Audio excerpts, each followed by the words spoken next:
Hello, ladies and gentlemen, and welcome to the Pocket Knockers, the podcast that knocks your pocket.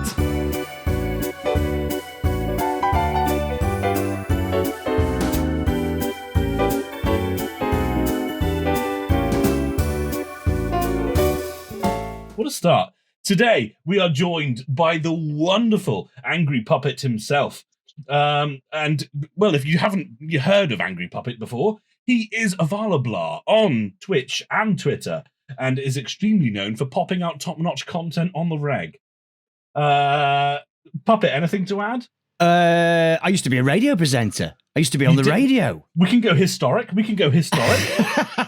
What was your last radio station that you aired on? What software did they use? Last radio station was in... I used to present the breakfast show there, but then I got the sack because they didn't like me. Oh no! How long were you there for? 3 years. It took 3 years for them to realise they didn't fucking like you. Yeah, and I took the ratings through the roof. Never mind. They're all arseholes. I hope they see this. Not that you're sore about it or anything. Not at all. Yes, never mind. But... So I thought I'd try my hand, as you've just said, at Twitch and the social media side of things, and it really hasn't worked. I was just about to say, and it's taken off. It's all dog shit, really, isn't it? I thought, I'll do that. I'll be a millionaire within... No, never mind. No. Yeah. But no, it's been fun. It's been an education. It's a very steep learning curve. That's what it definitely is. Yeah, right. Yeah, for sure. I think we can all agree with that. And of course, as always, Ed the motherfucking Penguin is my partner in crime. I say my partner in crime. It's literally a joint venture. Now then, it's fucking Christmas. Merry Christmas, everyone. Merry Christmas. Merry Christmas. Ho, ho, ho. Green Giant. Oh, yes. And today we have a speciale in such a fashion as that we're doing Christmas movies specifically. Now then, that does mean that we're going to twist the tits off it a bit. Normally, of course, we have 10 movies of Ed's and mine, both good and bad, and we have the wheel that spins. It's great. We only have 2 movies each, so we will still do the wheel spinning, but there's only going to be 2 options. And of course, as always, Mr. Puppet has provided us with a selection of the finest movies that you can grace your eyes upon. And we have not doctored them, but made sure that neither Ed or I have seen them for round 3, which means that we will be, as Mr. Puppet says, be trying our best to try and kind of do our car salesman pitch sort of scenario there. I'm looking forward to it. I'm looking forward to the sales pitch because I know some of the films that I put in that list. So I'm looking forward to I'm hoping, fingers crossed, you've gone for the most obscure one. That's the one that I'm looking forward to, the sell, the hard sell. You did give us 10 originally, and we've wicked that list down a little bit because because I had seen 1. I think Ed had seen a few. So I think we've got 4 remaining. I don't know. I've got the sheet here. There are 4 remaining. The choices are The City of Lost Children, Miracle on 34th Street, The Ref, and Eyes Wide Shut.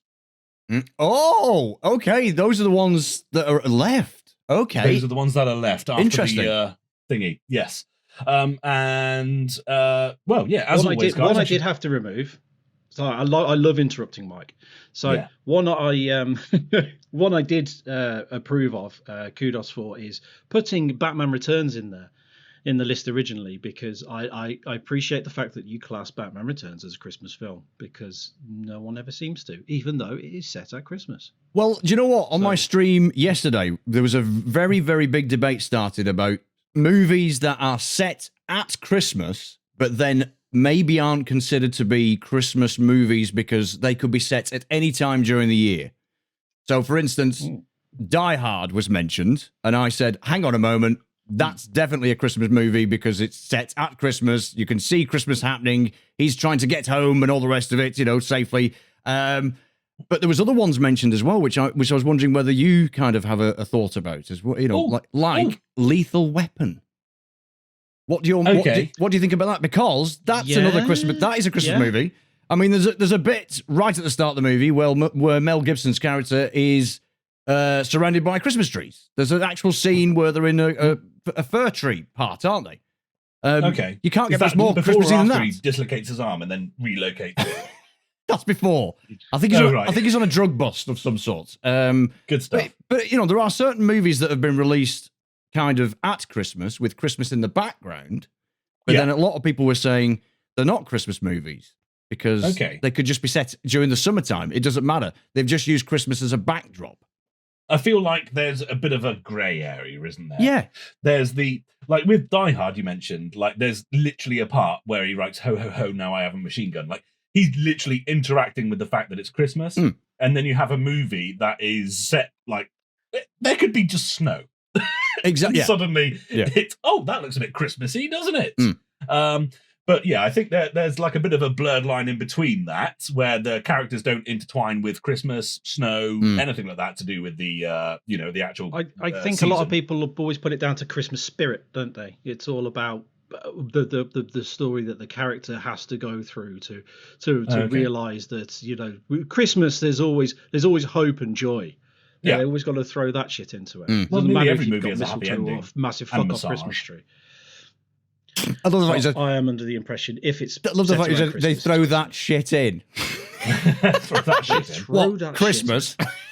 Throw that shit in. Yeah. Fucking Christmas. The only reason I agreed to do a Christmas podcast is because I'm allowed to drink in it. Yeah. Bonus. We are all drinking, ladies and gentlemen. Bonus. What's your tipple of choice this evening? Michael, what's your tipple of choice? Okay. I thought you were just going to leave it dangling like a tit in a breeze.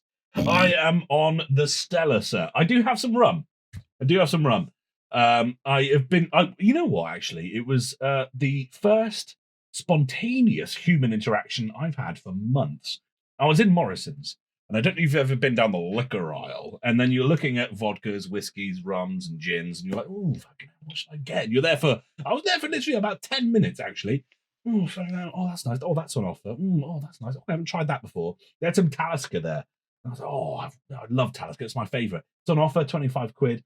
Still a bit much for Michael, though. So I ended up buying this guy, what he recommended. I didn't buy the man. He recommended Dead Man's Fingers. All right. Which sounds so wrong on its own. I know. They have a selection, like there's about 4 or 5 there, all very vibrantly coloured bottles. And he said, go for that one, specifically passion fruit, mix it with lemonade, done. And I was like, oh, okay. Thank you for your recommendation. Because you said it so confidently, I'm buying it. And then I went to get my hair cut today. And I told the lady that was doing my hair the same story. And she said, oh, did you get the passion fruit one? And I was like, yeah, I did. And she was like, are you going to mix it with lemonade? I was like, yeah. She said, it's my favourite drink. So I've got high hopes for that, but I'll try that later on. I probably won't get through all these beers before the end of the podcast, but there you go. Food for thought. What, can I just ask a question? Was the guy in the supermarket a punter or staff member? Punter. What a lovely guy. Now that's Christmas spirit right there for you. Christmas, literally. Yeah, Christmas exactly. Spirit. Exactly. Yeah. Brilliant. That's the only time people seem to interact with each other is Christmas. You suddenly walk past people in the street and go good afternoon or something. You wouldn't say a word. Exactly. Otherwise, it's just fuck off. To be fair, this whole shit show that is 2020, when the whole lockdown thing started, and then you knew that you could go out for walks and such. That was suddenly at the point where people would let you past on, when you're walking down the path, and people would say hi, good afternoon, and thank you. And it's like, what fucking Twilight Zone shit is this? I think it's brought out some kindness in people. I live in Devon, and just to clarify, everyone's lovely down here. Obviously, where Ed lives, they're all bastards. No, I've been walking through parks sometimes with just minding moments. Sometimes hungover, just like, well, fucking just want to get home, whatever. Hello, good morning. Like walking their dog, and I'm like, hi. Oh God, that sounds horrendous, doesn't it, Ed? Oh.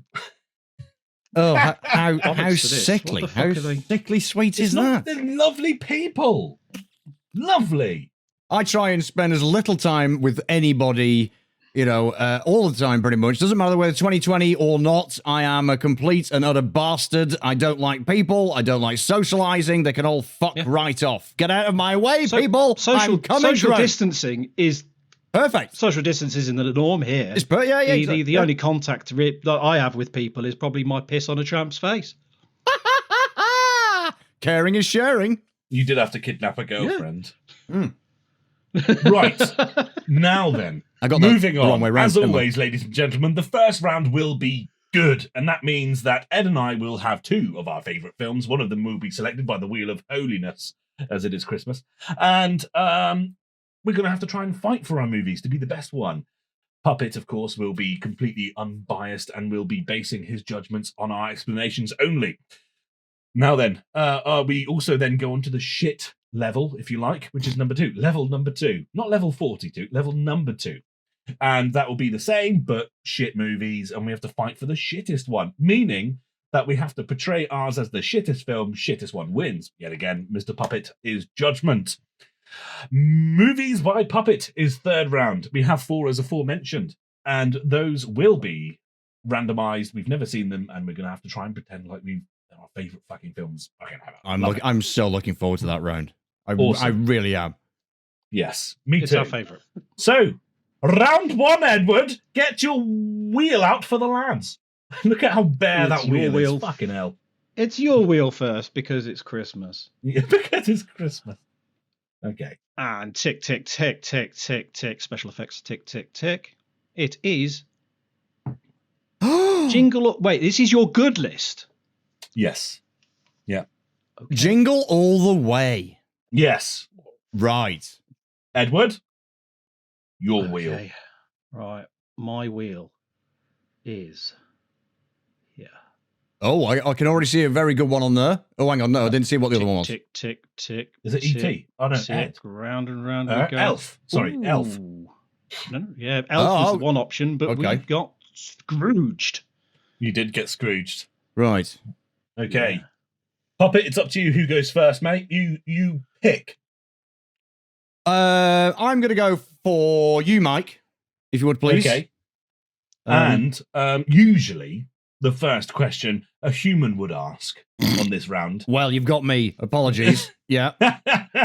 Is give me a basic synopsis of what happens in the film. Give me a basic synopsis. What happens in the film then? Go on, Mark. Go on, do your best. Go on, I'm taking notes. It's Little Britain, isn't it? Right.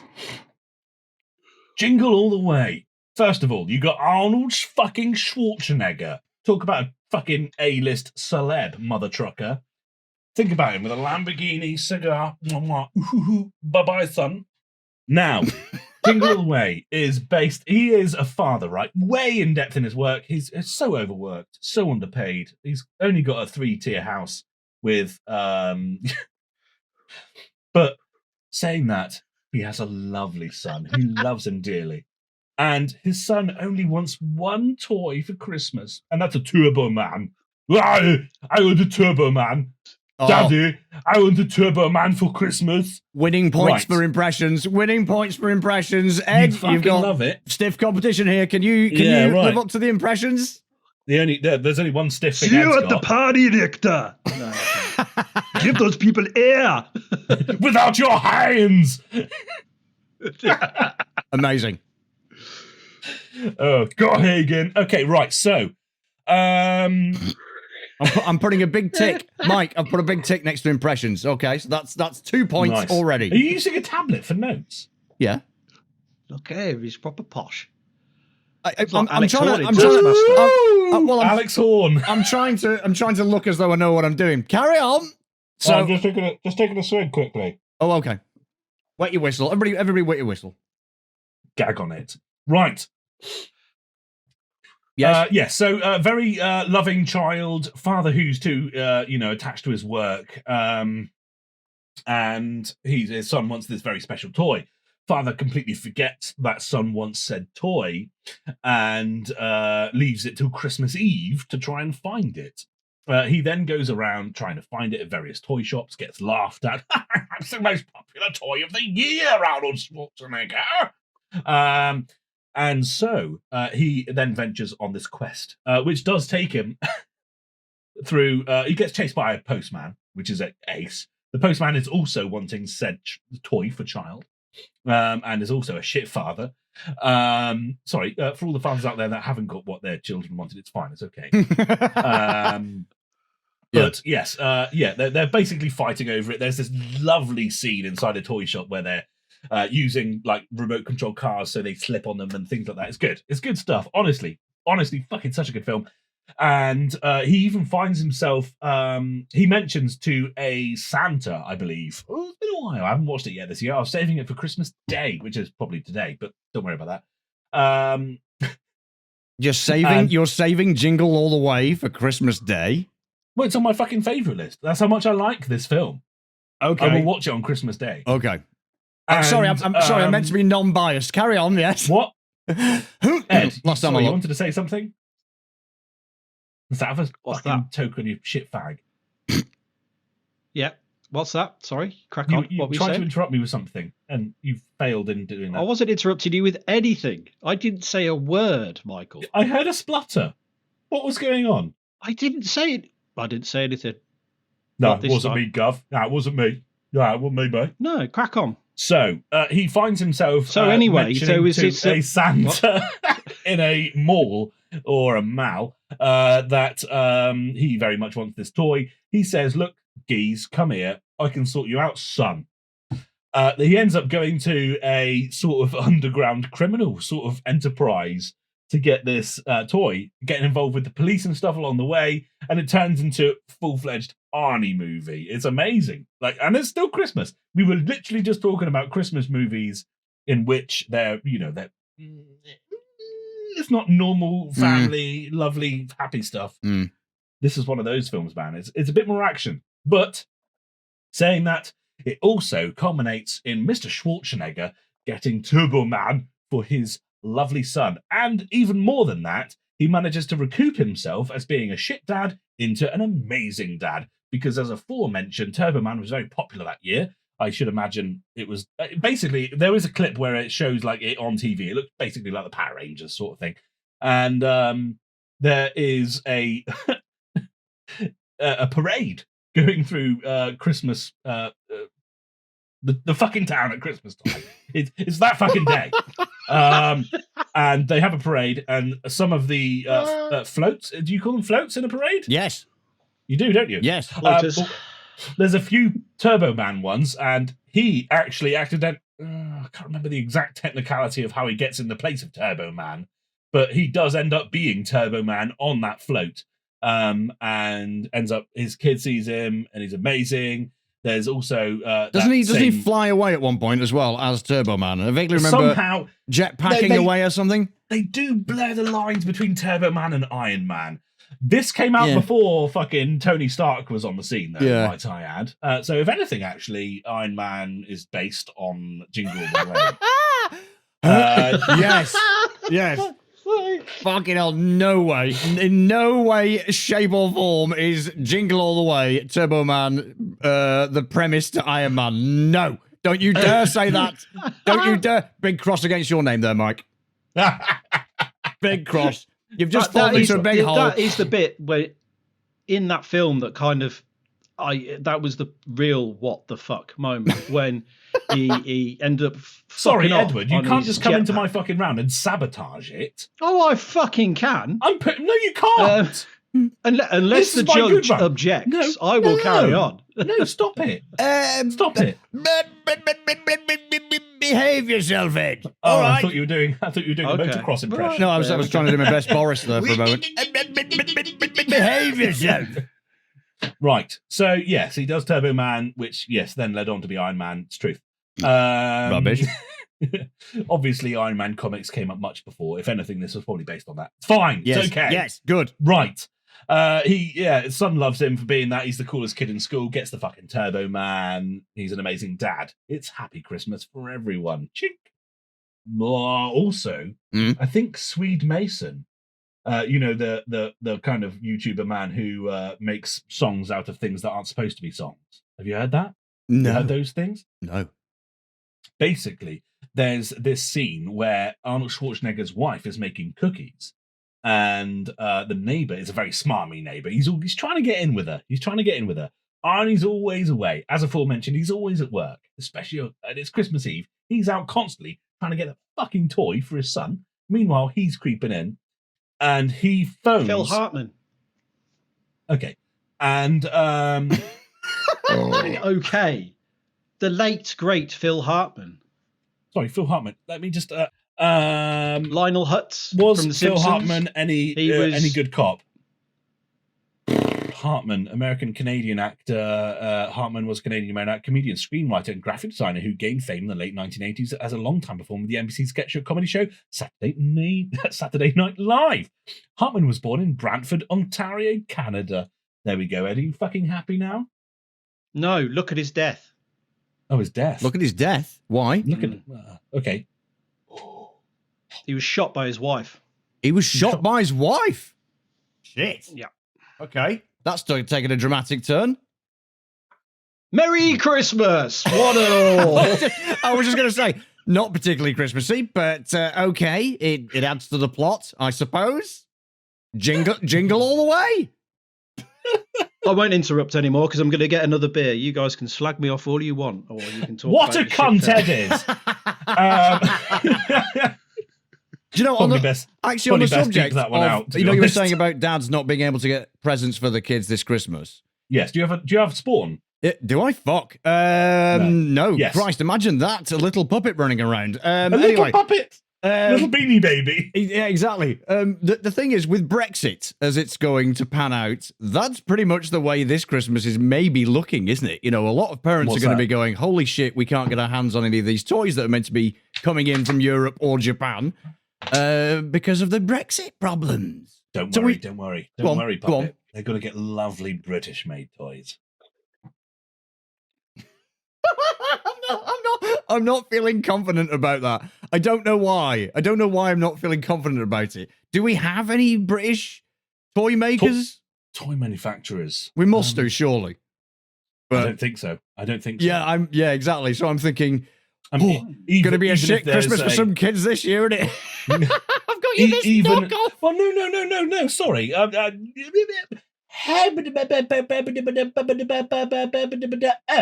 Everything's made in China, which isn't part of Europe anyway. That's true. That is true. It'll be fucking fine. There's gonna be loads of tat kicking about. Coming Ashens in is gonna have a treat. It'll be fine. Coming on the boat. Don't you worry about it. Coming in on the boat. Now then, yes. So it ends up that I can't remember who it was. Oh yes, Swede Mason. Got killed by his wife. Rest in peace, Phil Hartman. Merry Christmas. There's a scene where he is trying to get on with his wife while he's out trying to get the toy, and Arnold Schwarzenegger phones home. I can't remember exactly why, probably to say, I'm trying to get this doll, but it is very hard to find, my love. And Phil Hartman... that is so good. He answers the phone, and he's like, what are you doing in my house? It's Christmas! You can see your own children! And at that point, he says, "Oh, well, I'm actually eating one of your wife's cookies." And here we go. The cookies are sacred in the Schwarzenegger household. And he says the line, "Put that cookie down!" And then Swede Mason then turns that into a song, and it's like, put that cookie. It's good. It's a fucking good track. Everyone look it up. It's great. I shall. And yeah, as I before mentioned, yes, floats, children's happy, child gets toy that he wants. Schwarzenegger's a good father. It's a good Christmas movie. It culminates in a nice kind of climactic ending, and it goes. So when you first saw this movie, did you instantly feel a connection to it? What was it? I mean, obviously you've just described the kind of premise of the film, but what was it when you first watched it? You thought, oh my god, this is so good. Because I mean, I'm sitting on the fence, obviously, but I think it's a fucking awful movie. So I'm going to try and sit on the fence, okay, as long as I can for this one. But I need, if you're going to win this vote, I need to know, right, the thing that made you go, that's the movie for me for Christmas. Arnold Schwarzenegger. I'm like a big fan of Arnold Schwarzenegger. Fair enough. Right. And I know he just does play one character. It's the stupid Austrian man that has big muscles. Whether he is straight-faced and as the Terminator, or whether he is straight-faced and as Commando, or whether he's straight-faced within Predator. He is. He has he's that guy. a very huge range of characters, doesn't he? Yeah. But I love it. I love him. I don't know why. It's great, and he manages to. You know what? It's like. What's it like? It's like, you know what? I can relate to gaming. I know a lot of guys that watch us are into gaming. So it's like when you have, like, I've got a Sega Saturn, right? And I'd never had one when I was younger. So there's many PlayStation 1 games that are available that I used to play when I was younger. I have lots of nostalgia for. And then as a Sega guy now, I'm like, it's on the Saturn. I'm going to get that version. It's like that. It's like, oh my God, I can't wait to see what it's like. It's exactly the same, if not worse. But the fact of the matter is, I'm just so hyped about the fact that I can get it for the Saturn. And it's the same. It's like, oh, it's a Christmas movie. Oh, it's all right. It's a good Christmas movie. It's got Arnold Schwarzenegger. Yeah. Oh, okay. All right. Yeah, I get that now. Yeah. So I can see the attraction to Arnie. And I will admit as well that most of the movies that I've seen him in have been pretty good. Oh, no, and I've enjoyed them. I've actually really enjoyed the Arnie movie back catalogue. Last Action Hero, of course, I think was critically acclaimed for being shit. No, it's superb. I know, but it's amazing because it's got Arnie in it, and it's just a good plotline. He is the perfect fucking character for that. Oh, go on, Ed. No, I'm just agreeing that Last Action Hero got slated, absolutely ripped to shit, and I think it's fucking brilliant. I made my son last year sit down and watch the fucking thing. Yeah. And he was like, no. I was like, you will watch it. And afterwards he went, that was all right, actually. That's high praise from him. And that's actually the only film of that sort of ilk, right? Ilk. I always say ilk. And I think what happened? What happened then, Mike? What happened? There seems to be a glitch in the system then. That was my elk impression. Was it right? Okay. Okay. Good impression. Yeah. That is a good impression. Yeah, I agree with you. We were discussing Arnie's acting range, and I watched Total Recall for about the 600th time the other day. I absolutely love it, and I think it's his best bit of acting. Remember when he's got that stupid holographic projector watch? Yeah. And they're using it at the end to distract people, and he's just like, they're trying to shoot him, and he's just there going, ha ha ha ha ha ha, walks off. And then there's a bit when he steps in, and he's with his machine gun, he's going, ha ha ha ha ha, you think this is the real Quaid? It is. It's like, it was the best bit of acting he's ever done. It's like, no, you're fucking absolutely right. Apart from in the Christmas classic Jingle All the Way, where he nicely steered back to the actual topic of conversation. So basically, what you're saying is because of Arnold Schwarzenegger, that's what makes it. If I could say his name, Bob. How many? Just a sip. That is what makes it. That's what just kind of makes you go, "Wow, this is it." If it was Colin Farrell, it wouldn't be as good. Right. Okay. All right. Yeah. No, I get that. I totally get that. There are certain actors that you love and adore, and if you see any movie with them in, you just go, "I like it." It's not necessarily just that it's the fact that he's like the big, most brutal, I am Austrian, and, Hitler definitely didn't come from Austria sort of guy.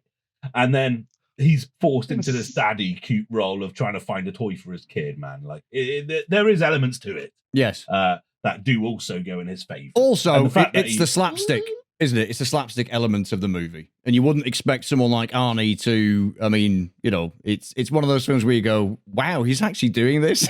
He's actually doing the slapstick. How much did he get paid to do this? Yeah. I imagine 50 quid. I reckon he was totally up for it.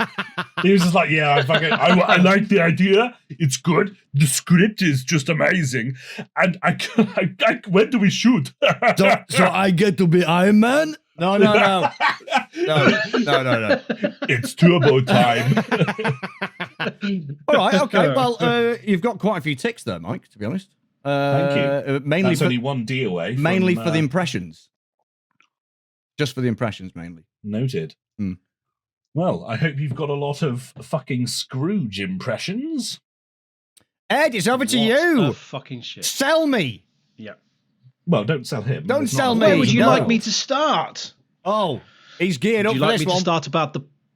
Would you like me to start about the plot or the premise? Again, so I'm going to sit on the fence as I just pointed out. What bottle have you got? What bottle have you got, sir? Oh, it's I've splashed. 19 Crimes tonight. I've no idea. Is it It- screw top? Is it what? A screw top? A screw? No, it's not a fucking No, screw top, you cheeky Oh, right. bastard. Screw top. I knew you'd be offended.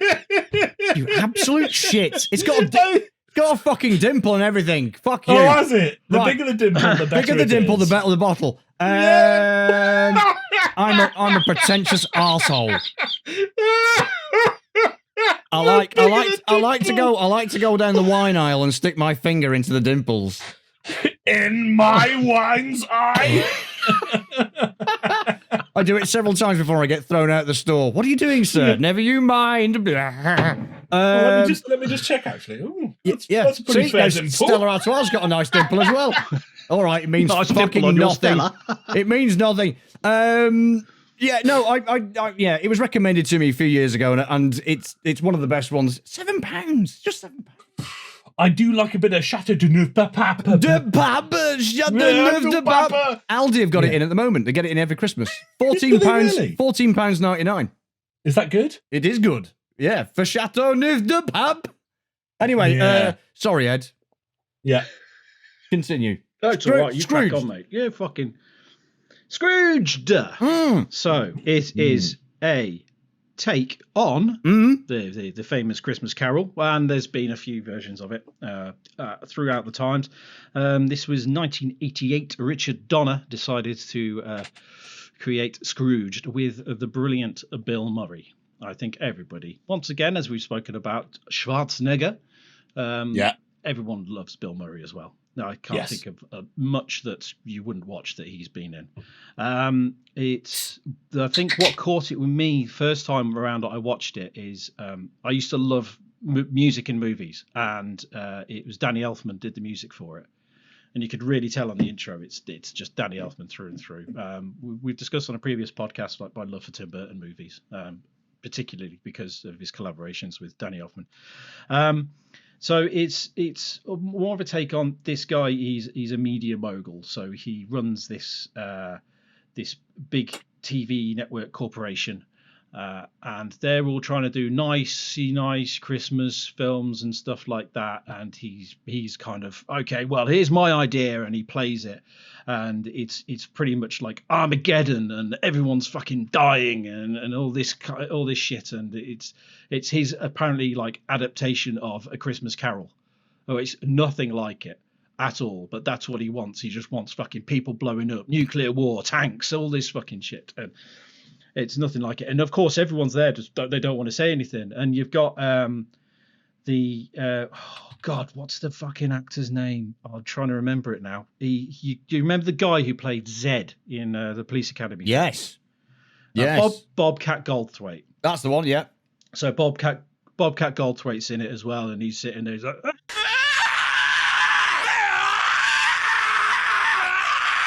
and he's like, okay, just because he just said through the excitement. He's not really such a good idea, and that was it. So they said, okay, no, well, yeah, we'll take this on board, brilliant. And as soon as he left, they just went fire him, and it was like, but it's Christmas Eve. Oh well, fucking fire him anyway. So he ends up on the streets, not knowing how to tell his wife that he's been fired on Christmas Eve, and he can't get anything for Christmas. So he ends up becoming a bit of a drunk, just rolling around the streets. And that's pretty much it. So he's got his receptionist who does everything, or his assistant. I think his assistant. No, it is a receptionist. Can't remember. I'm trying not to, stereotype. But she's asked for an advance. She's asked for a bonus. She hasn't got a bonus, even though all the fucking work she's done, and all he gives her is like a towel set or something stupid like that. He doesn't want to give any money. The most amount of money he really does is his brother. He gives his brother a VCR for Christmas, which apparently wasn't taken very well. But I would have fucking loved a VCR in 1988. Yeah, God, I have one now. But so it's more of a case of he's a bit heartless and God knows what. And then you've got his old boss suddenly appears in the middle of the night, who died years ago, and he's there, and he looks like fucking shit because he looks like he's been dug up because he's a ghost. And he's telling them that you've got to, you fucking sort your shit out. You're going to have 3 spirits come and visit you. And it's the old, it's a tale of Christmas Carol. And he thinks he's been drinking because they've been producing this Christmas Carol film. He doesn't believe any of it. And God knows what. Then he gets into a taxi, and then you find out the taxi is actually the taxi driver, not the taxi itself, is the first spirit. And he sends him through to the past. And then you see him growing up, like you see him as a child, and it's Christmas Eve, and his dad comes home. I think his dad's a butcher. The main reason is because he throws a prime cut of meat at him while he's sitting on the floor watching TV, and he's like, "Here you go, Merry Christmas." And he's like, "But I wanted a train set or something," and he was like, "Do you not know how much this fucking meat costs?" or something weird like that. So it's him remembering about his dad. Then it's about seeing how he goes through and gets into the media industry. So first off, he meets this girl. She calls him Lumpy because of their first incident. When he's walking towards a shop door, she opens it and smacks him on the head, causing a lump. That's so she calls him Lumpy. And it sees how their relationship's growing. And then he gets this possibility to get into the media industry, which is on a kids show, but he's dressed up as a dog. So his job is just run around this studio set as a dog. But then the producer of that show kind of takes him under his wing, and that producer was who we now know is the ghost that visited him, who was his old boss. And it's about him deciding over a family meal with Christmas and his girlfriend to having a meal with his boss and his boss's family, just to try and get a shoe in. She grows a bit apart from him because she sees that he's just trying to progress himself, and he's just becoming a lot less caring. That part happens. Then he's got the ghost of Christmas Present, who I remember some fucking nutter dressed as a fairy. I can't remember the actress's name, but she's absolutely fucking balmy. Yeah. And high-pitched voice. Hits him with a toaster, doesn't she? Yes, that's it. Yeah. She's proper abusive. Throws all sorts of fucking objects at him. It's almost unbiased like opinions here by Mr. Puppet. I'm just, I joined in with your story. I'm just joining in. I'm being equal. Shut your face, Mike. Come on, carry on it. So then it comes to the Christmas Present. He sees his brother and his brother's friends and family all sitting round, and she sees that he got a VCR. They were going to send him a VCR, but I think they changed the present round to something a bit more heartwarming. His assistant did in the end, and he was like, "Oh, this is brilliant. See, he does care, but it's just because someone else swapped it round." And he's there shouting, "I told her to get him this, that, and the other." And then you see his assistant's family, and you see how she's struggling with all the kids. She's got a son who doesn't talk, hasn't spoken since the death of the father, I believe it is, or the death of a brother. I can't quite remember again. So it's trying to show how she's struggling and he's not giving her shit. And then at the end of it, she traps him in a sewer underneath the city, and she's wondering what the hell's going on here. And he sees a guy just frozen, and he's just holding this watch. He recognizes this guy as someone who's been staying in a hostel that his ex-girlfriend has been working at. And he starts screaming and shouting at him, screaming and shouting, asking for help, and having a go at him, saying, "Why did you not stay with her? You could have been alive." So that's when he starts to get a bit more after that. He thinks he's starting to do the right things, but he's still kind of almost doing it a bit for himself as well. And establishing that, and he wakes up on, I think he's trying to break out of the sewer at that point. Then he wakes up on set of this Christmas Carol thing they're planning on doing live.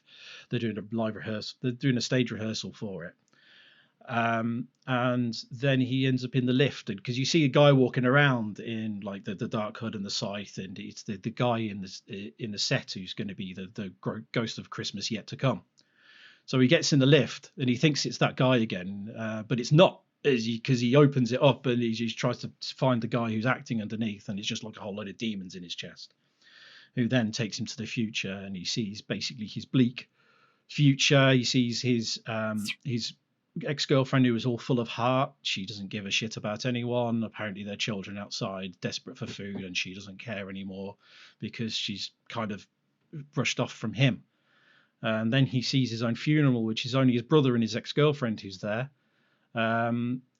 And he doesn't know what to do, and he's trying to stop this coffin from going into the incinerator, and then the next minute he's inside it. And now, being myself, a puppet nose, I'm not very good with enclosed spaces.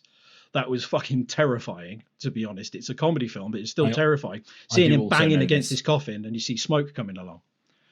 And then it's a case of he wakes up again, and then you've got the guy from earlier, that guy. He breaks into the building Which guy? with a shotgun. He's trying to shoot him down, but he ends up trying to give him this big hug in the end. Mike's got bored, he's off. But Bill Murray's character tries to give this guy a big hug in the end and said, "You got your job back. I'm going to promote you," and God knows what. And then he gives his assistant like a pay increase and a bonus. And he does it all live on TV whilst they're trying to broadcast this TV show. And he starts talking to the entire world watching it, or entire country. And just telling them what life's all about and how good Christmas is for people. And he gets back together with his girlfriend and all this stuff. His boss is not happy to start off with. It is funny, and it's got that kind of Christmas meaning to it. It does take it a bit tongue in cheek, but also at the same point, it can be very dark in places. I was going to ask you, have I gone on too long? I was going to say, as you're describing Scrooged, obviously I've seen the movie, and again, I'm trying to sit on the fence. At the moment, Channel 5 are showing God knows how many. I don't know why Channel 5 do it. I think they've been showing Christmas movies since November, but they all seem to have the same premise. Okay. Each one has this wonderful, little Christmassy story. So what was it about Scrooged, when you watched Scrooge, made you think, that's Christmas? That's kind of what a Christmas movie should be all about. What was the thing that made you? Because it shows that no matter, it's one of those, no matter what you're doing, you've got to remember in the deep down of things, it's about your friends and your family. It's about not just giving for your own benefit. That it's got the original heart, and that was the original meaning for A Christmas Carol. Sounds like the same plot as Click. That's what I was looking for. Click?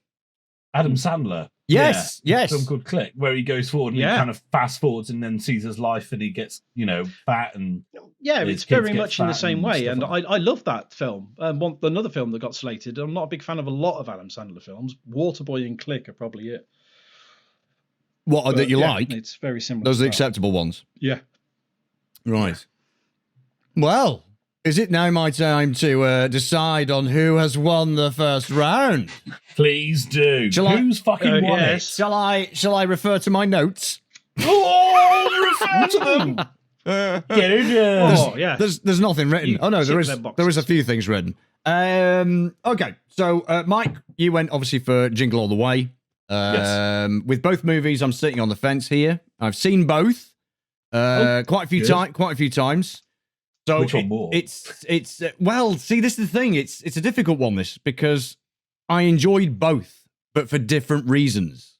Yeah, sorry. I should also say I say which one more, but you probably shouldn't base this on any previous experience. Exactly. Yes. That's why I'm trying to sit on the fence. Even though I said Jingle All the Way was a bag of shit. Anyway, I take that back. We are back to zero. I totally kind of understand where you were coming from, Mike, as far as if you're going to watch a Christmas movie, you want someone in it that is going to attract your attention straight away. You're not going to watch a Christmas movie that's got nobody in. For instance, the Channel 5 Christmas movies, all right, that are on all day, and that each one is exactly the same. They've all appeared in one of those shit Doctor series that they have over in America. Nobody knows who the actors are. You're not going to watch it, are you? They've all got the same premise. So I completely get where you're coming from as far as Arnie is the thing. Yeah. He is the star. He makes the movie. The postman guy, I remember he's a famous comedian, isn't he? The postman. He is, yeah. Black guy. I can't remember his name. So there's two big names, obviously, in that movie that's a puller. Scrooge, Bill Murray, holy crap. You can't get much bigger than Bill Murray. Sinbad, sorry. Obviously, Bill Murray has slightly more range than Arnie, but, as far as the back catalogue's concerned, Bill Murray's done... I disagree there. I think Bill Murray's got about the same range as Arnold Schwarzenegger. Yeah, they do play the same character. Bill Murray. Much. Bill Murray is Bill Murray in everything. He is. Especially in Zombieland. He literally plays. Yeah, all the way from Stripes to Zombieland, he's always Bill Murray. Okay, can I just say, percentage-wise, maybe 3% slightly more range than Arnie? Is that acceptable?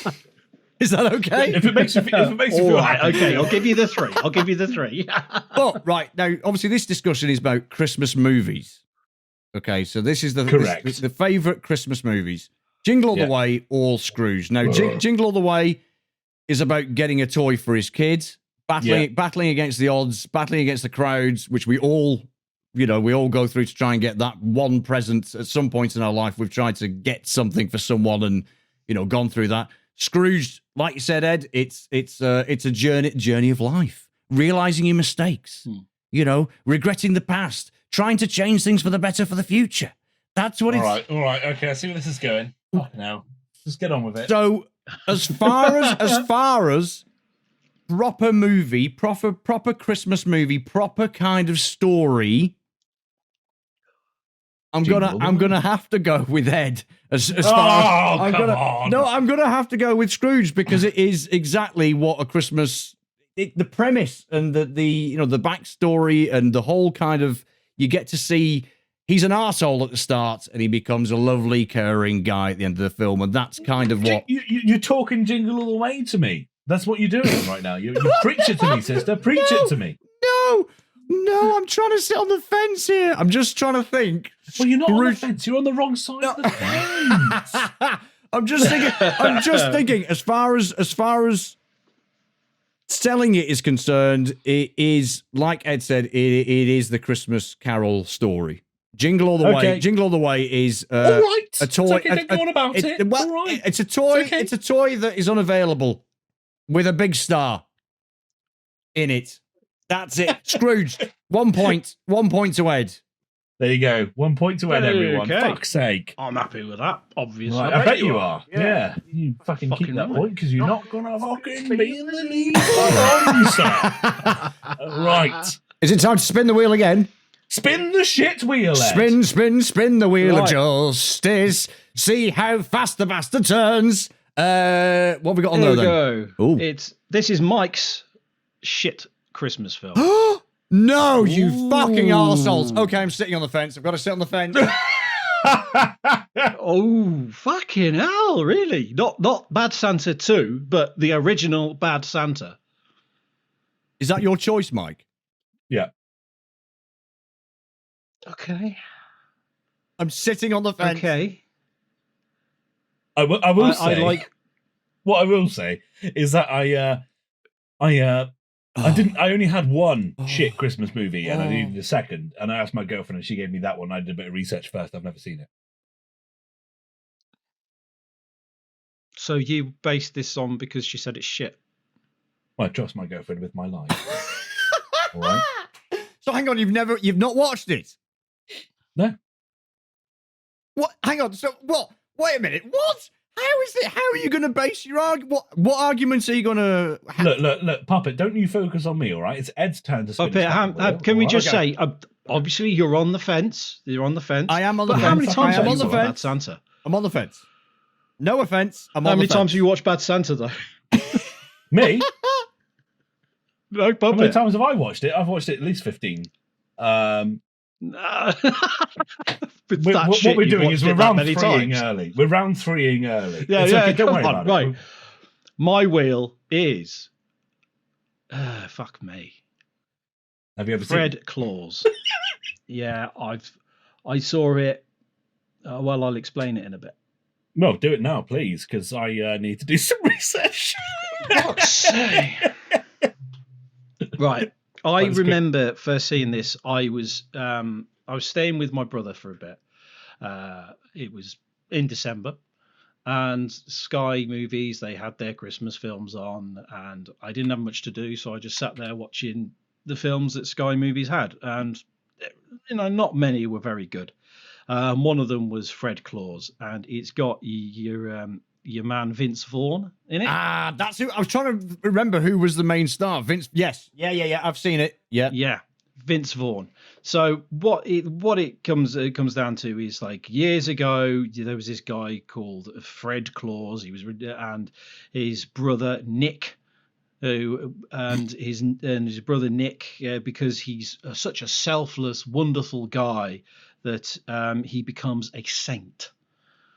He becomes a Saint Nick, and it gives him and his family like immortality. And so then after that, he decides to become Santa Claus and deliver all his shit presents to the kids, as Santa Claus does. Presents. What are we talking about? The wooden, all of those wooden toys that the elves made. Yeah. Where's the PS5s? Never mind fucking wooden toys. PS5s, you fucking bastard. Yeah. Fucking horse, you cunt. Fucking PlayStation. But so it's down to, like, Fred, he's decided that he doesn't want any part of it. He gets a bit pissed off and jealous, and he thinks his brother's a bit up himself. So he just decides to become your normal everyday Joe. He gets into scrapes with, like, some dodgy underground criminals and God knows what, and he ends up getting arrested. He needs bailing out, but no one can bail him out apart from his brother Nick. So his brother Nick says, okay, I'll bail you out on one condition: you work the money back to me by coming and working in my workshop. And so he takes him to the North Pole, and he starts working with all the elves, help him build all these fucking toys and stuff. And hilarity ensues, apparently. And he keeps fucking up. And he's all full of himself, and he just doesn't give a shit. He ends up getting in an argument with Nick, who, even though he's immortal, he still apparently is prone to back injuries. So he injures his back, and he can't really do a great deal. And the production line is falling behind for Christmas, so then Nick has to pull his finger out and save the fucking day, and he goes and delivers presents to people, including one of these guys he was having a bit of a Barney with, and he gives him this fucking present that he always wanted as a kid, and all this bollocks. It's just a bit shit, really. I mean, it's one of these ones that's supposed to be about redemption again in the end of the day. But it's not. It's just a reason for Vince Vaughn just to do his straight-faced humour, and it's just a bag of wank. I can't really describe it any better. Shall I make a note of that? It's just a bag of wank. On the same way that Mike was just joking about how, I've watched this film 15 times before. I did watch this film a fair few times because it was on Sky Movies, and well, hang on a minute. You hated it, but you went back to it because it was just on the telly. I was doing other things, and it was just because I was flicking through the Sky Movies channel. It was the first time I'd ever had access to Sky Movies. And I thought, let's see what it can do. What's great. And it appeared on. I probably watched it about 3 times in a week. Right. If I hate a movie, I don't go back to it.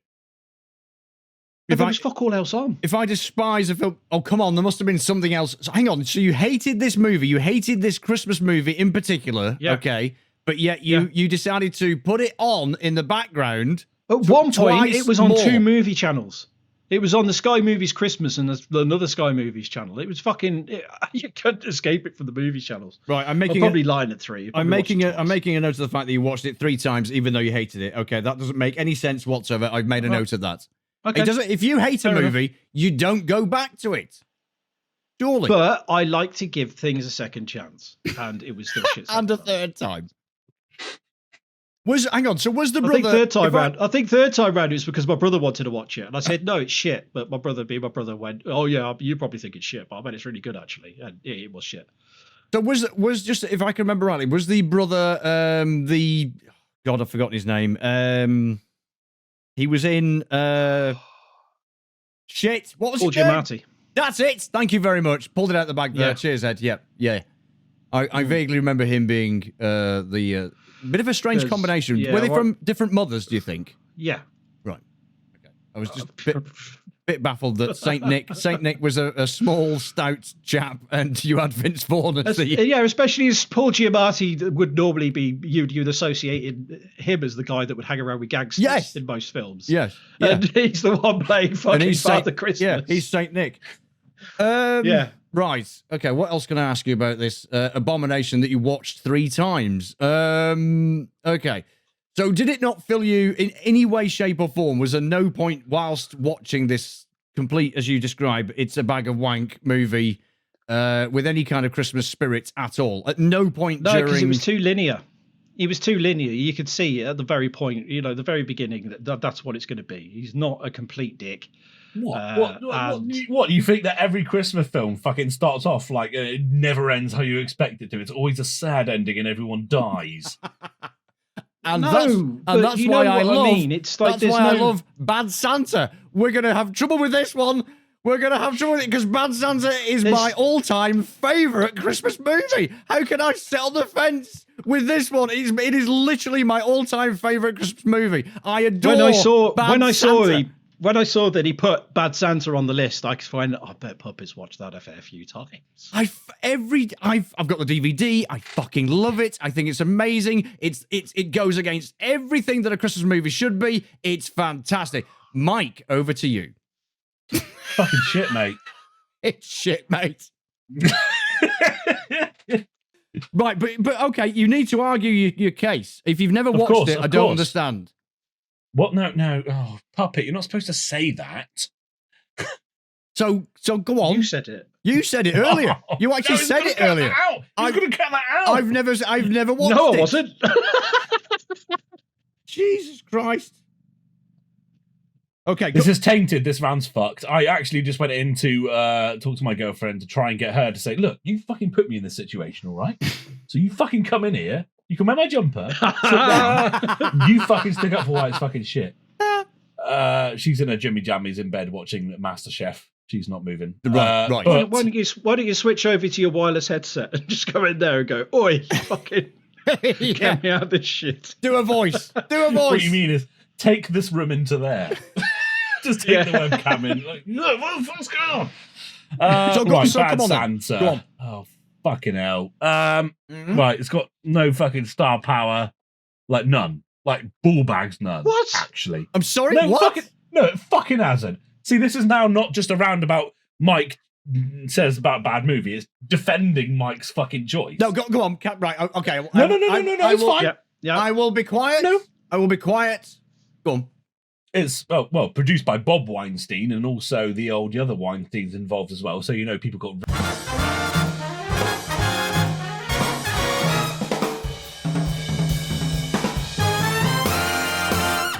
All good films have a nice background of that in it. Okay. What? It's true. Can we talk? Unfortunately, Can we talk about the movie?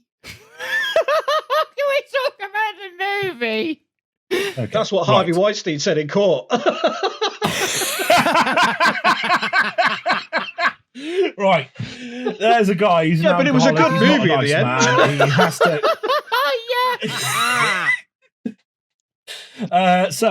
Bad Santa. He dresses up as Santa for Christmas every year. He's an alcoholic. He's a waster. He's an absolute prick end.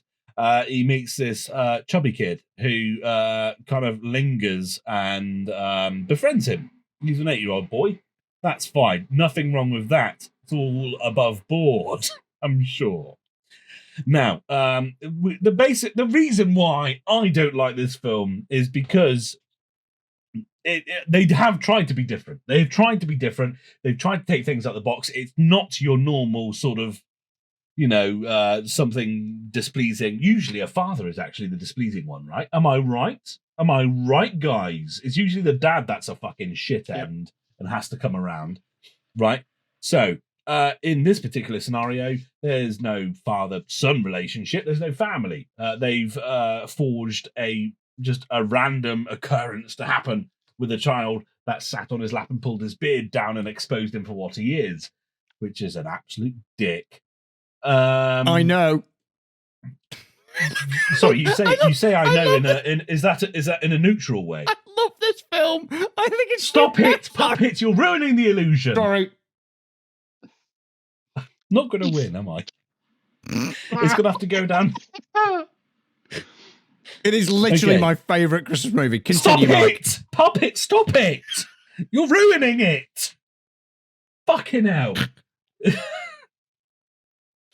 Sorry, Mike. Go on. He's a sex addict. He's just generally... You're all right, Puppet. Like, every time I describe this man, you're like, yeah, he is. Yeah. Oh, yeah. Oh. Isn't it amazing how he just... he's such in the fog. Okay, so he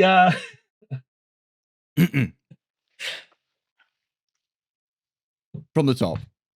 No, not even from the top.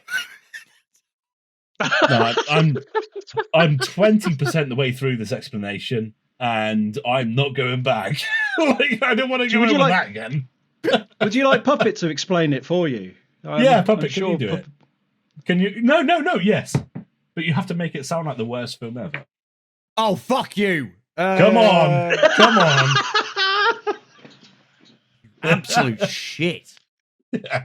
You put me in this. No, you didn't. My girlfriend did. Kay, my Christmas hat's fallen off. Kay, it's your fault. Okay, worst. Right, I fucking hate you, Mike.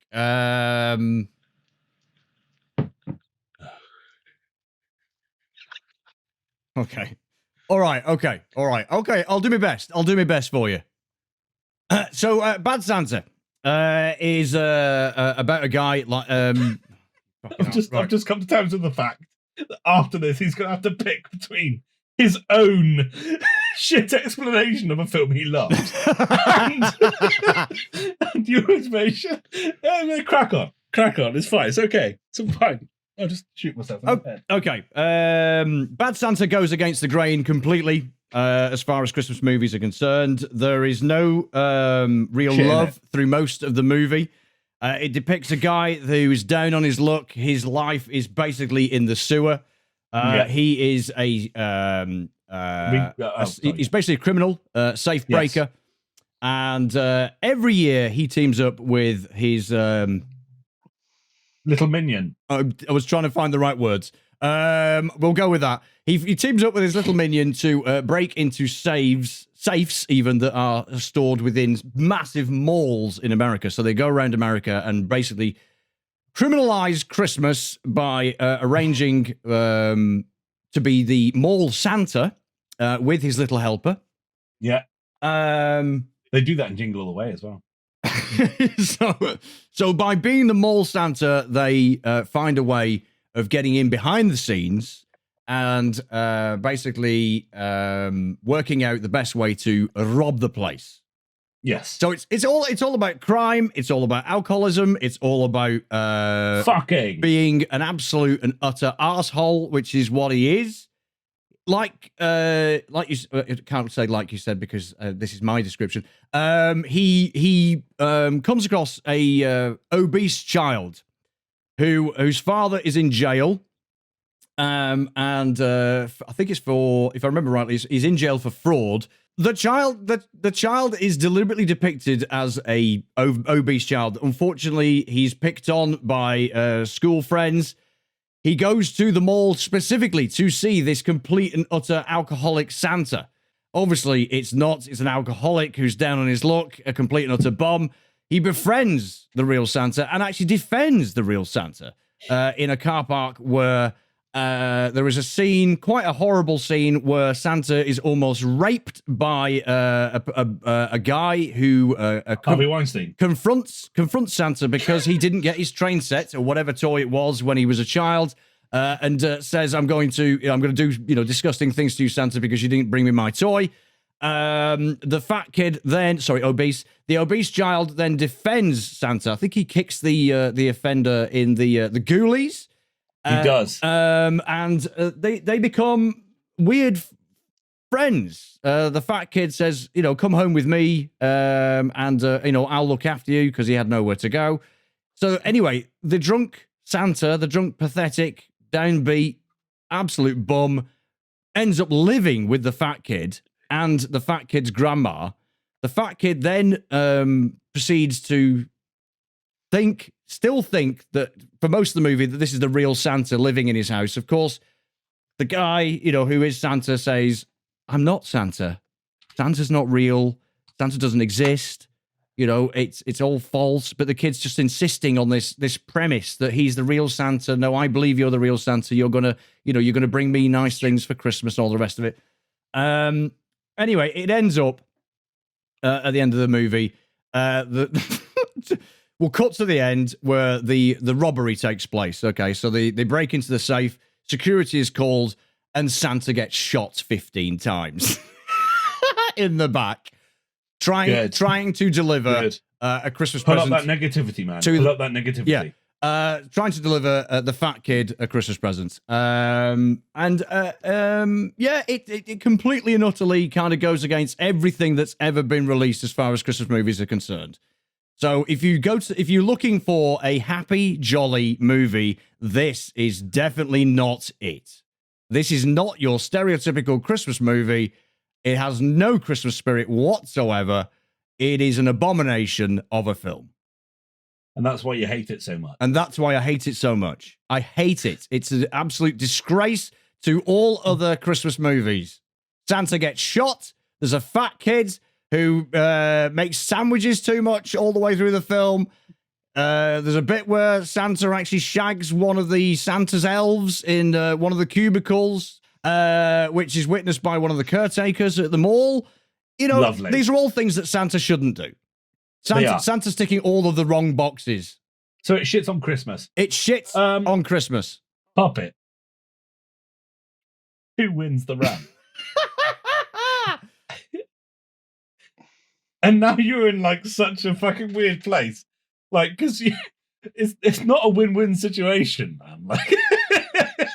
All right, okay, all right. If we're sitting on the fence, yeah, and we're going down the lines of from the previous round, Scrooged won. Okay, because Scrooge won the previous round because it was almost the perfect Christmas movie.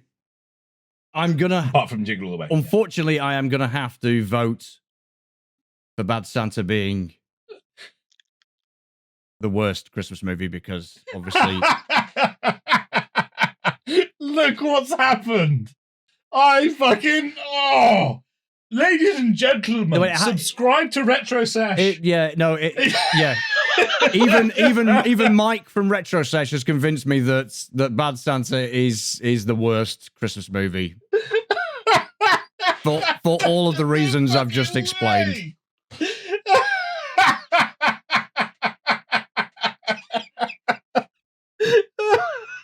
He's right. He is right. It's an abomination. No, I'm not right. Kate's right. It's an abomination of a Christmas movie. Sorry, I've never seen Ed this livid. You can tell he's livid when he puts his teeth on his index finger. Fucking Bad Santa, for fuck's sake. It's brilliant. He's got bad in the name. It's fucking shit. Fuck off. Right, third round. Tie break. Tie break time. Now then, ladies and gentlemen, we are now going to witness the strength of street knowledge. That was an NWA reference. Sake. I got it. It was just shit. Oh, sorry. Oh, I didn't realise then. Oh, you do it. It's fine. You do it then, mate. It's fine. It's okay. Fucking Rudolph the Red-Nosed cunt over here doesn't know what he's doing. Ladies and gentlemen, we're back. And we're back for the final round. This round, it is Puppets Films. With Puppets Films, we have a selection where we will spin a wheel. Mike will choose the first one through a random selection. Then I will spin the wheel and choose as well. We will all have films that we do not know, but Puppet knows very well. Yes. We will then have to blag it as if it is our favourite film. May I suggest that we don't get Puppet just to talk to the round and wins the episode. We are 1-1, everyone. So this is the winning round. Yes. I'm looking forward to it myself. What about you, Ed? How are you feeling about these films that Puppets bestowed on us? Yeah.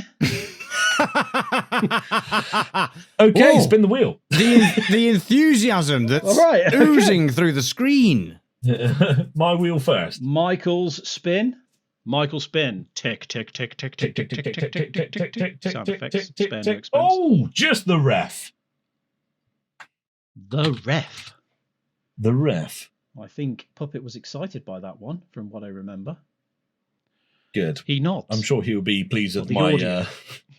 I am indeed excited. Sorry, yes, that was very bad of it's me. got Kevin Spacey in it. Great radio Lovely. presenting there. He is nodding for everyone's benefit. I love a film with a in it. That's good. Okay, great. Brilliant. Okay, yes. Okay, Yes, it was. so- yes. The wheel is spinning again. Oh, tick, tick, tick, Ticks tick, all tick, tick. around. The City of Lost Children. Okay. Raise the roof. Puppet raises the roof. Sorry, I'm with sitting. hand I'm going to sit on the gestures. fence. Obviously, I love all of these movies are fantastic. So it's the best sell. Best sell. Okay, guys, let's start now. We've got There we 5 go. minutes.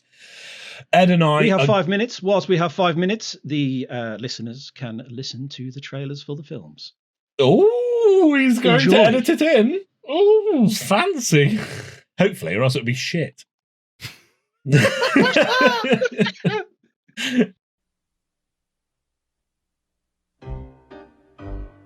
See these two people? I hate these people. How can we both be in the marriage and I'm miserable and you're content? Luck? It was Christmas Eve in Connecticut. I was minding my own business, breaking into this rich guy's house when...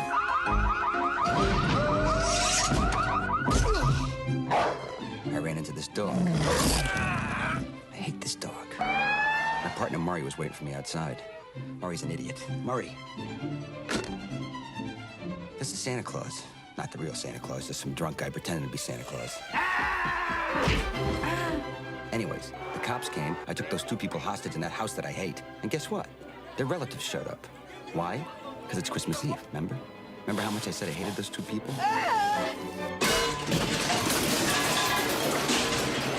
That's nothing compared to how I feel about the rest of their family. The TV's broke. What are we gonna do all night?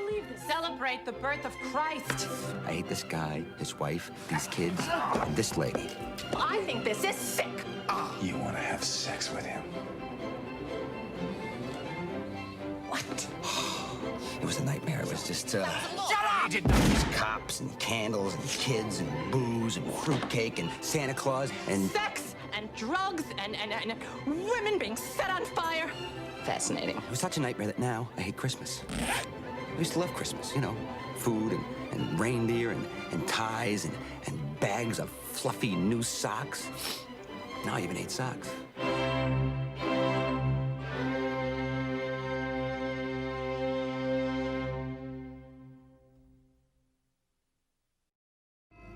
Sleep, my little one. Sleep. I am the Sandman, and you can't resist me. Your eyelids are so heavy. Sleep, my little one. Sleep. Sleep.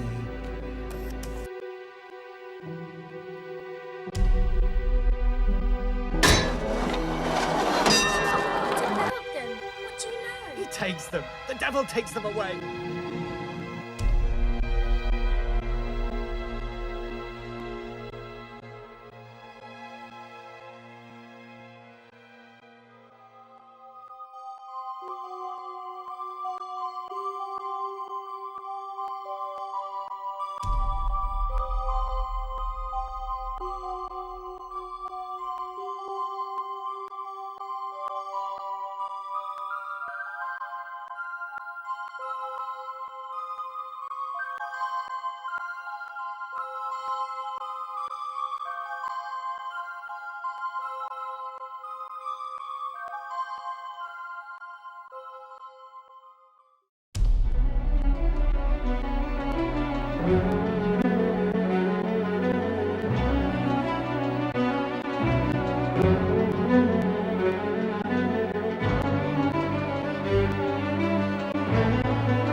Here we are, ladies and gentlemen. We are back. Ed and I know full well what these films are about, and we are going to make Mr. Puppet believe in us.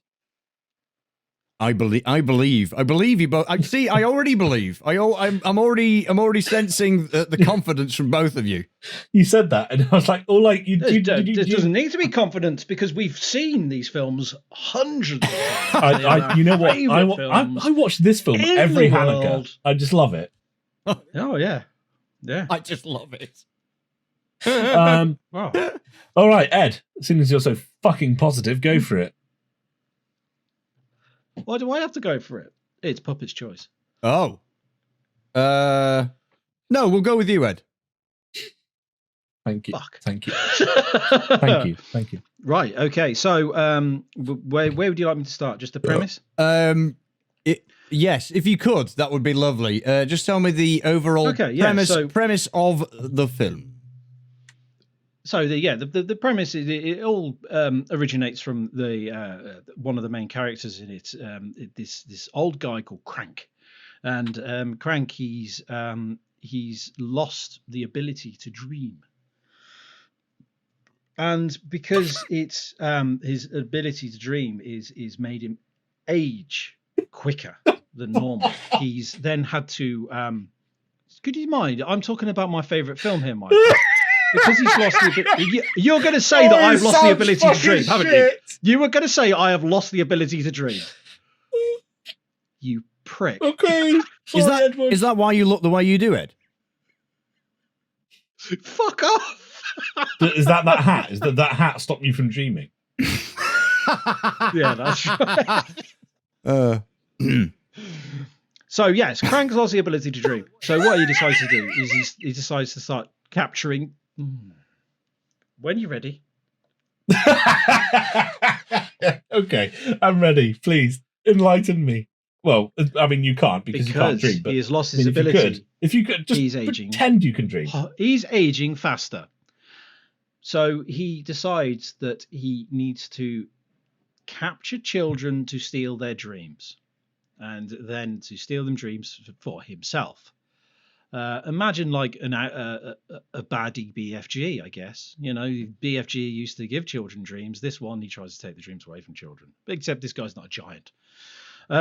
So there's one child who is captured, and they're trying to use a horrible process to take the dreams away from them. And his dad is a circus strongman, and he's played by the fantastic Ron Perlman. Everyone loves Ron Perlman. So Ron Perlman then hunts this geezer down, and he's trying to save his son. It's a very distorted reality, I guess. This whole world. I mean, I can't even begin to describe how it works. I mean, Terry Gilliam praised this film. He thought it was brilliant, and that's strong words coming from Terry Gilliam of all people. I'm a big fan of his work. I mean, Time Bandits, when I was younger, was one of my favourite films. So yeah, this bloke he doesn't like the fact that he can't dream, so he nicks dreams off kids. This is fucking Freddy Krueger. No. Is that it? Is that the cell?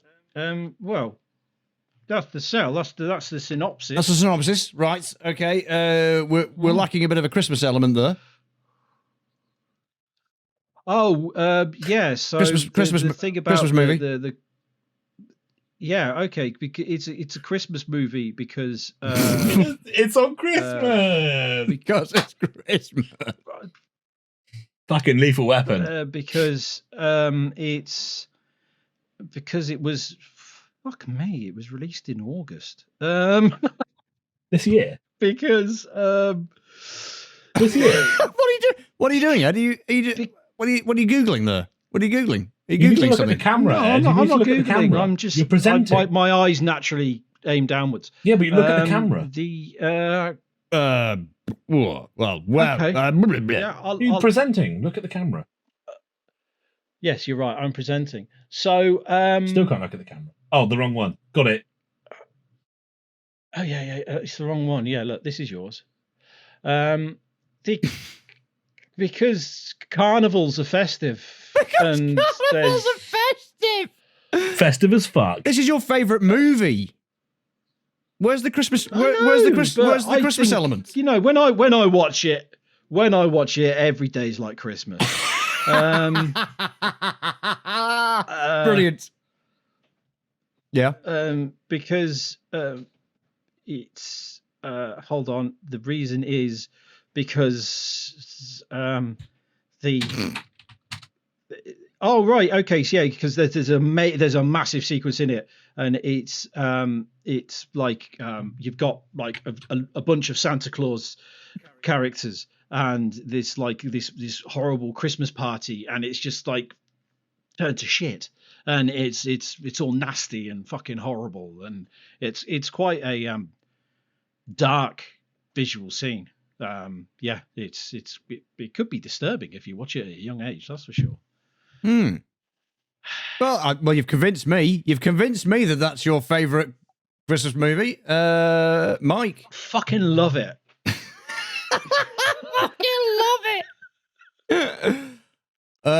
Mike, over to you. The ref. Okay. So, ladies and gentlemen, let me introduce you to the ref, aka hostile hostages here in the UK. That's a great start. That is a great start, Mike. Superb start, because thank you. You know what it was called over here. Superb. Oh, but that's because I had it on VHS. Of course you did. Didn't we everyone all? did. Yeah, exactly. Non-biased. So, no, non-biased. You're good at that, Bob. But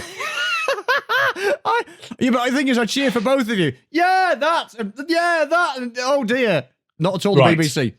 We start with Mr. Dennis Leary, aka Gus, who is a professional jewel thief. Now, this man loves to steal jewels and sell them probably at a pawn shop to get a profit. It's good stuff. It's top notch. However, he knows very much that he's missing out on a market that is Christmas.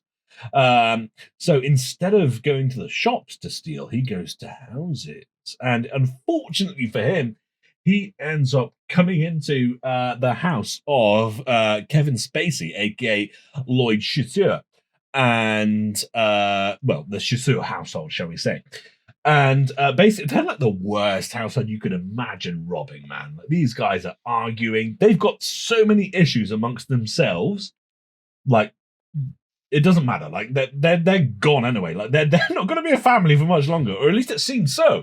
And so they rob this house because it's a big house. It's got three each side of the door, so 6 pillars outside of the front door, man. This is a proper fucking big house. They have intel that there's a safe inside this house with jewels and other stuff. You know, everyone has fucking jewels in their safes, right? Ed, you've got a safe, haven't you? Yeah, mate. Yeah, have you got jewels in it? Of course I do. Yeah, you got jewels in your safe? Fucking shitloads. Yeah, a shitload of jewels. Yeah, exactly. And just, AMD 3700X processor. So.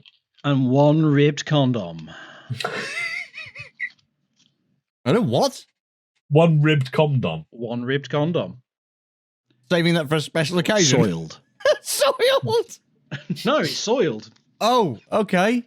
Right. It's for memories. It's for memories, did you say? Yeah.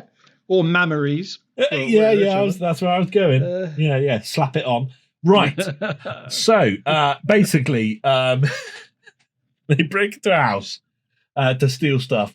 They turn out just to be more of an issue, really, that it's really worth. The whole film is based on them just robbing this whole place. But, it's good. It ends up somewhere magical, somewhere yes, somewhere where he realizes actually, what am I doing? It's Christmas, this is Christmas. There's decorations everywhere. What am I doing with my life? Gus is all up in tears. He's torn apart. Okay, I need to let these motherfuckers go. This is wrong. I'm doing wrong right now. And so he does. Happy ending. Christmas is saved. Christmas is saved. The police arrive at some point as well, and it might be worth noting that even though the police arrive, like the couple that are being robbed don't even care. They're just arguing so much with each other that they're just the police are just like, look, fuck this. Like, I'm out. Like, they don't care. Anyway, they do make up and decide to stay together and kiss. Their reconciliation is interrupted when John informs them that Grandma Rose is eating through her gag. I'm glad you said gag there. I just heard gat. I was wondering. I just read the last paragraph of my memory there.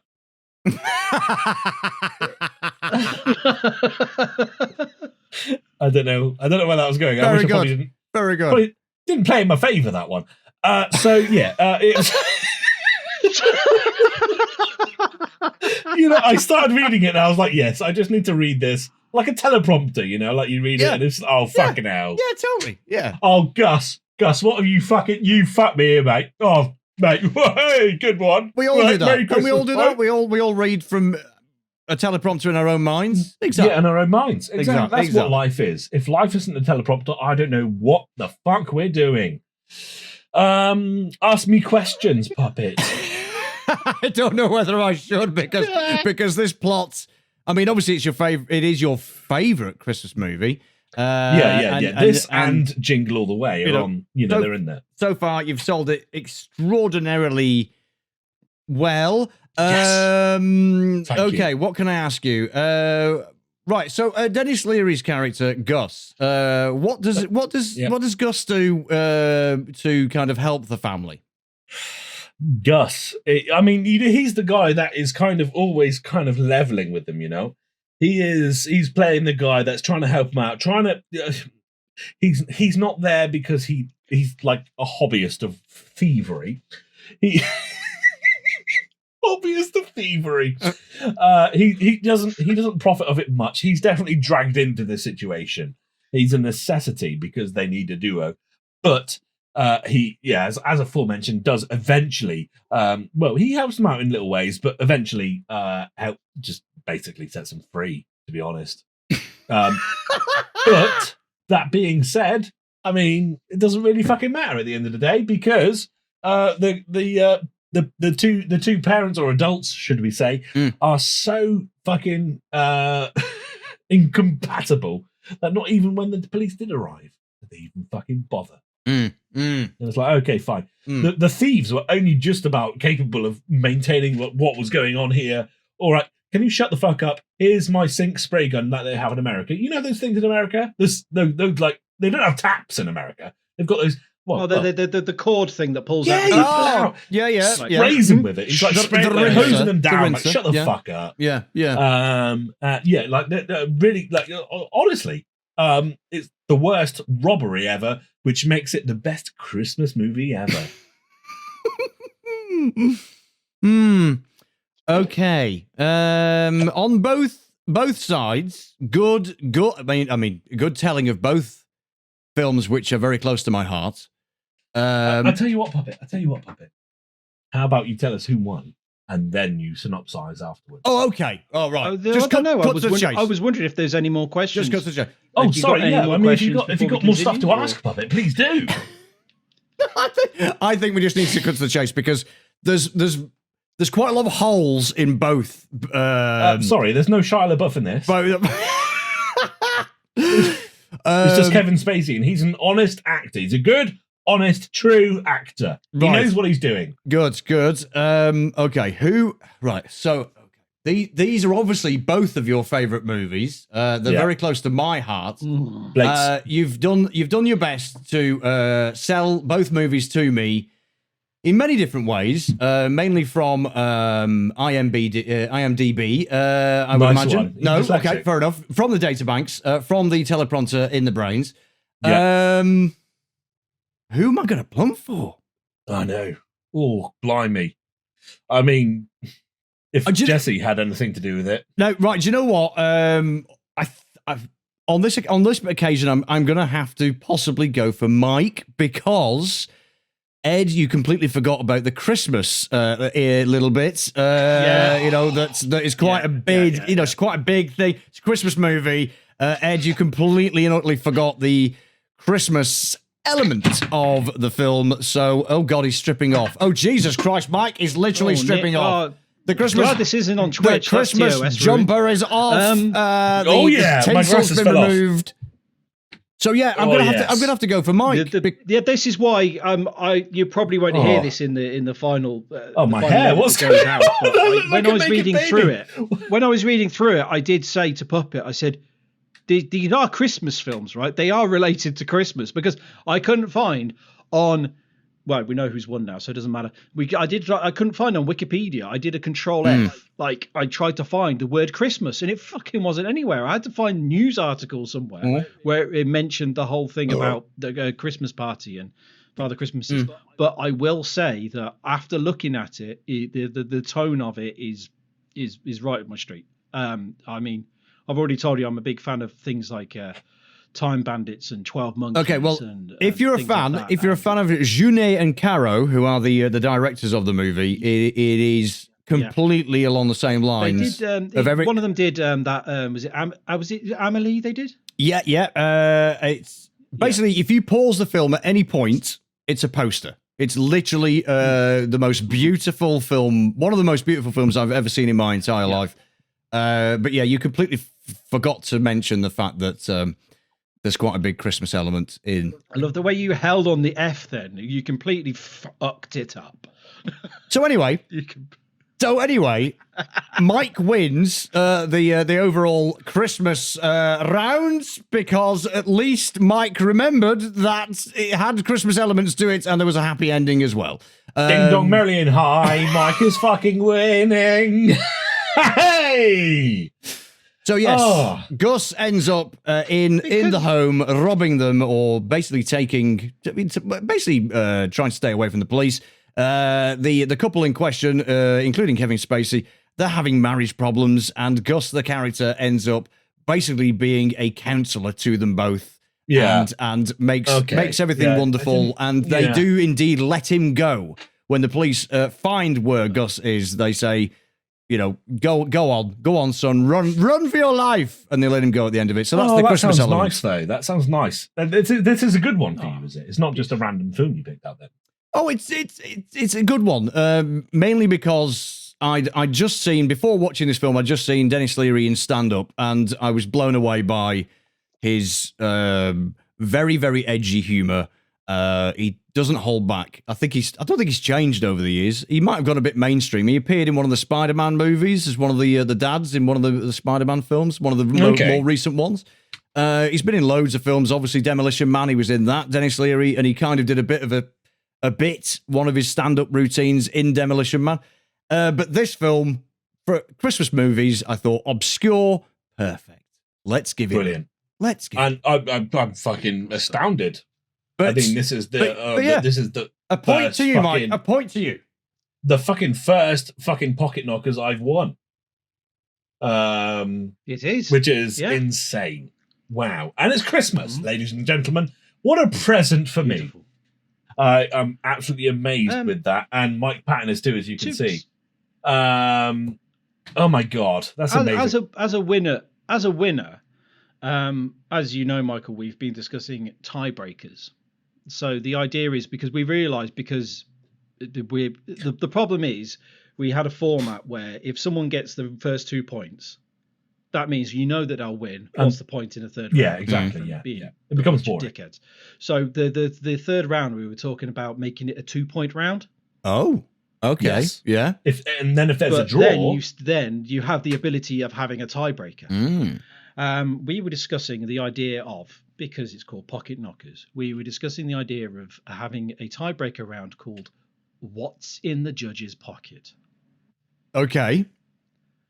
Are we doing this now? Are we gonna practice this now? No, that's what I was thinking, because it's Christmas. The way the format would work is we then take it in turns to ask a question of what's in, we can say, like, is it red, or things like that. So basically we can ask as many questions, and but if you only someone get thinks one they know guess. what it is, Yeah. So the first person that thinks they know what it is, they shout their name out. So I'd shout Ed, or Mike would shout Mike, and then we would take a guess. Is that our buzzer? If we guess it wrong, we immediately lose. If So you only guess have it one wrong, chance. Yeah. So Yeah. in some You ways, it immediately really lose. is like you have to put your neck out on the line to get the point to win. But also, it's also a tactic to just not say anything on the hopes that the other person fucks up and you just get the point. okay, right, Okay, so we're just Because so it's, just to because it's a clarify- bit of a Christmas special. Yeah, all right. Go on. Well, I was gonna say we can do What? this for lols, but I won. Yeah. you did win, yeah. Yeah, you've won. Okay. Good. Yeah, it's just for Woo! long. Sorry, I thought Christmas was But, fucking ruined. Then Just for a checking. moment. Just checking. You have won, but I thought because it's a Christmas special, we can let the listeners hear how it will. Come pan on then. out Yeah, in I'm up for it. future. I'm up for it, mate. Go on then. Puppet, what's in So, your yeah. pocket? Okay, so I have to pick one of you to go for the first question, yeah? Sure. Why not? Just Ed. a random object. Ed. Yeah. Yeah, that's a good idea. So is it a yes/no thing? That's a good question. Oh. What do you reckon? Yeah, I think it does go have on. to be Yeah, yes, yeah, no. go on. Go for yes, yeah, no. it's got to be right. Okay. Is it plastic? Yes. Does it have electricity within it? No. Hmm.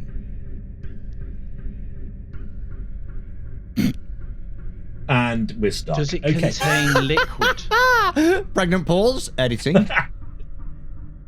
Go on. Does it contain liquid?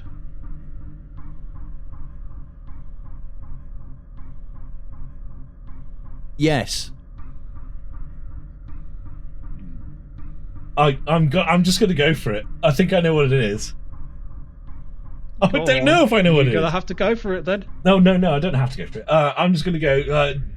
Does it also have fabric? No. Okay. No. Just as well I didn't fucking go for it then. Would some consider it an aid to lighting a cigarette? No. Does it help your production? Yes.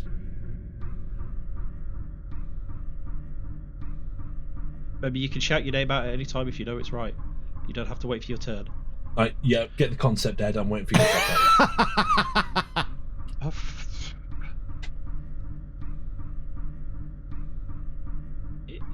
Is it wrapped in foil? Yes, it's a sausage roll. Well done, Ed. No. No. Robin. What? No.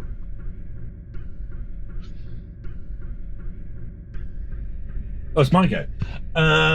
Sorry. It's good. So it doesn't contain electricity. I want more. I want specifics on this liquid formation. Like you weren't 100%.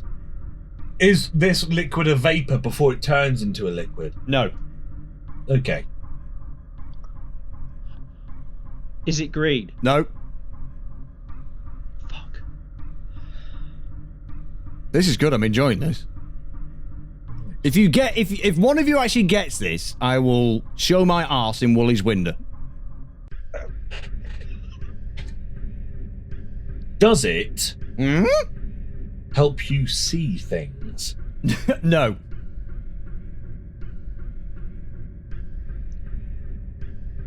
Is it? Sorry. Does it help you level things? I see where you're going with that. No. Okay. Okay. This is great. Does it hold things? Does it what? Hold things. Nope.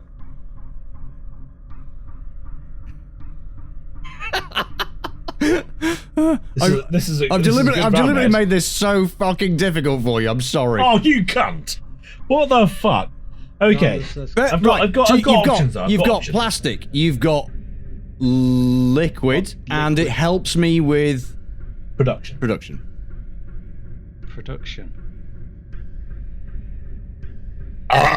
What? Good projection. Very good. Thank you. Right. Okay. So I think it's Ed's go. It is. Is it black? Nope.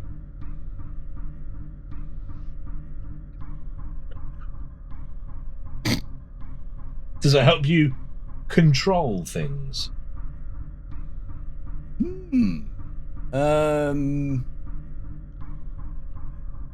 No. Shit. Okay. No. Can you see the liquid from the outside?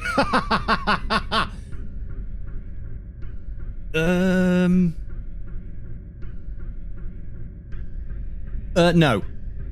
No. Okay. That was not a definitive no. That's weird. Why? What would possibly not always be a liquid on the outside, but when it's sometimes not? Is the liquid always a liquid?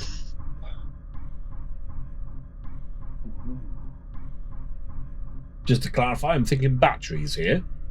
All right. Well, no. Keep the original thought. Okay. Is liquid always a liquid?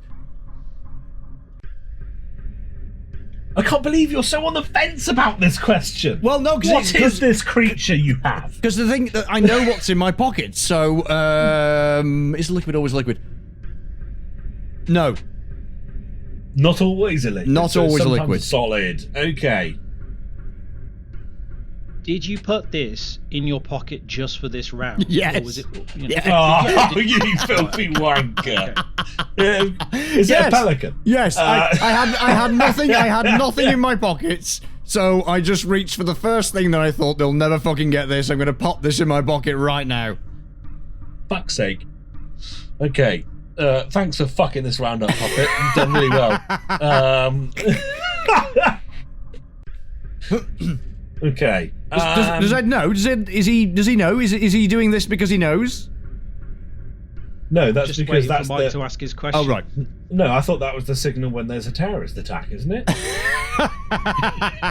Baka laka ducka ducka. Okay, all right, and we're cancelled. Yeah. We're talking about Team America is a popular film. Yeah, and it's also cancelled. Right. Something that sometimes has a liquid in it, not always a liquid, has plastic, is not black, and helps you with production. It has plastic, so it's not your dick. How do you know? Oh, yeah. Yeah, good point. Yeah. I might be part of Cyberpunk 2077. You never know. Dildo Game of the Year award. Indeed. Right. Oh, shit on a piss casket.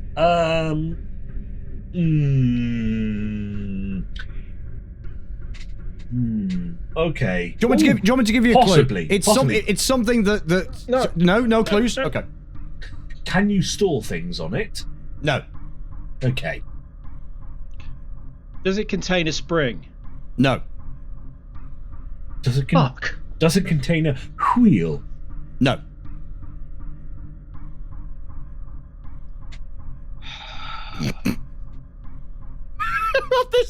This might be the longest part of the podcast. Can you mark on paper with it? No. Cock. I honestly thought it was a biro or something. Oh, that's a very good shout. Yeah, but no. Can you? So you say it aids in production. I'm going to focus on that element, and I'm going to say, does it affect your video output in production or audio out? Oh no, sorry, stay with that. It's yes or no, isn't it? Does it aid in video? Yes. Okay.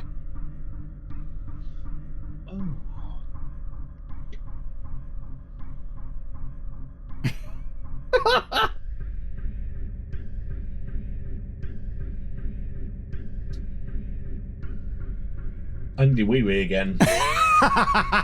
just gonna throw that out there. Shall we cut for a moment, please? Is it designed? No, we're cutting to be for a handheld? moment. Cutting. Is it what? Designed to be handheld. Is it designed to be handheld? You're saying, is it designed to be handheld? Yes.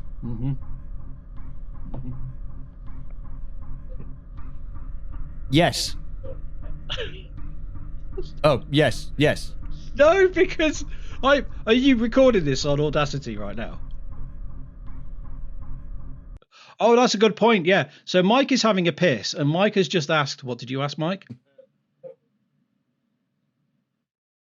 Does it help with audio? Yes.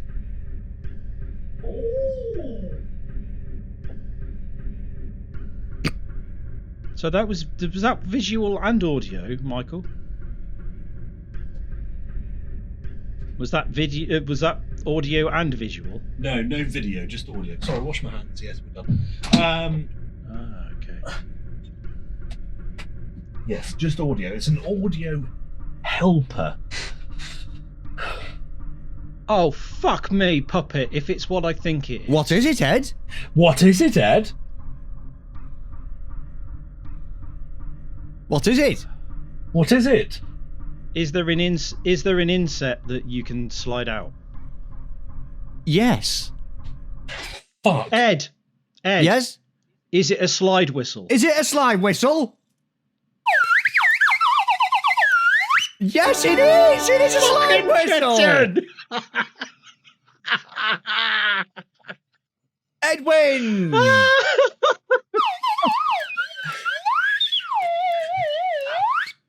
Okay, just to clarify, I'm in two minds about this. Go on. Okay, there's two things. The first mind is that Ed guessed and then said his answer. Like, no, fucking dude, you have to wait till the next time it comes around, man, and then it's your fucking guess, man. I said at the Fuck beginning, off. didn't I? Say No the way. first person who That thinks they was know it shouts their name out. Bullbaggery, Ed. Bullbaggery. The other side of We've this, won the fucking the other episode side of anyway, this, so- Ed, is that I would have never have guessed that no matter how many times. You got it. As someone who is subscribed to the Angry Puppet channel for 14 months, I think, I recognise Puppet for his slide whistle. How long have you been when Puppet subscribing to first the started, Retro Sesh he channel never, for? he started just on a PlayStation, and he didn't have any fancy alerts. So every time he had a follower or a subscriber, he would use what he names as, would you like to, Puppet? The Flute of Joy!